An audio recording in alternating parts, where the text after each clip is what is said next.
Alright, to all interested clients natin na gustong sumali dito sa SWA Ultimate.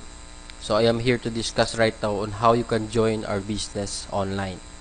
So first, kung kailan mo makuha is yung website link ng referrer mo, kung sino nag-share ng website sa'yo, or kung sino nag-share ng SWA Ultimate sa'yo. So first step mong gagawin is to click register button dito sa taas. So before clicking the register, dapat tama din yung username ng referrer mo bago ka mag-proceed para dito i-process yung payment mo. Then after clicking the register button, meron ka dito makikita, maraming payment option tayo dito na convenient sa'yo para i-settle yung payment. So mamimili ka lang kung saan ang malapit sa'yo na pwede mong pagpapadalahan ng payment mo na 2,500. So for example, click lang natin yung Cebuana Luwilier. Then after clicking Cebuana Luwilier, lalabas dito yung sponsored by, yung name ng referrer mo. So be sure na tama yung name ng referrer mo bago ka mag-proceed sa pag-fill up ng form sa baba. Then second step natin, kailangan mong makuha yung complete details kung saan mo ipapadala yung payment natin.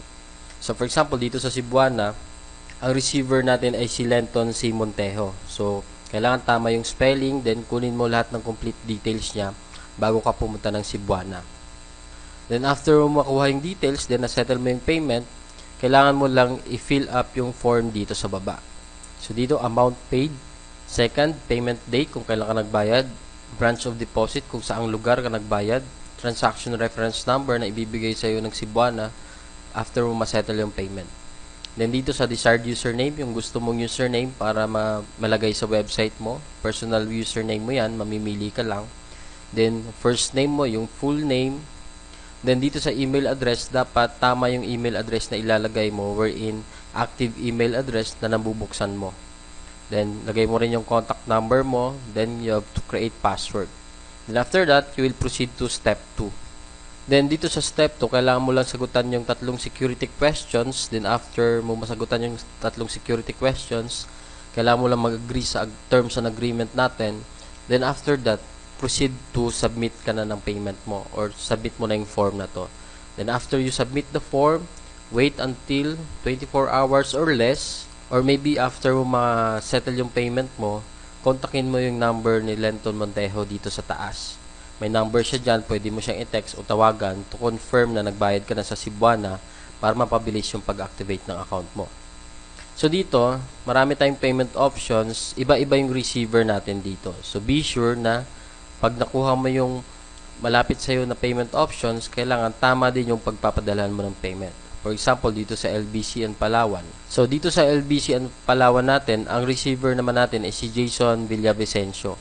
So, ganyan din yung details niya. So, be sure na kung saan ka nagpadala, tama yung taong pagpapadalahan mo. By selecting the payment options, then kunin mo lang yung details na nakalagay dito bago ka mag-proceed sa lahat ng process natin. So, some of you will ask bakit si Lenton Montejo and Jason Villavicencio yung receiver ng payment natin ngayon? Because they are one of our leaders and one of our pioneer leaders wherein sila yung mga top producers natin na we entrusted na sila mag-receive ng payment natin para mapabilis yung activation ng account natin.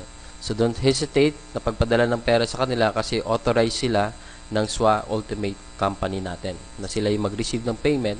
So thank you for watching this video. By the way, this is Johnny Bodegas, one of our SWAPI leaders also. And in behalf of SWA Ultimate Administration, we are thanking you for continuing to patronize our business and more income to come to all our newly joined members. Congratulations and welcome to our business. Hope you will succeed here and we will get your dreams soon through our opportunity that is SWA Ultimate. So if ever you have more questions, kindly ask your referrer for some details na yung may mga questions ka pa bago ka mag-proceed sa payment mo. If ever may mga tanong ka pa about sa business, feel free ka lang na magtanong dun sa taong nag-share sa'yo ng opportunity para mag-guide ka ng maayos para maging smooth flow lahat ng process natin dito. So thank you and God bless.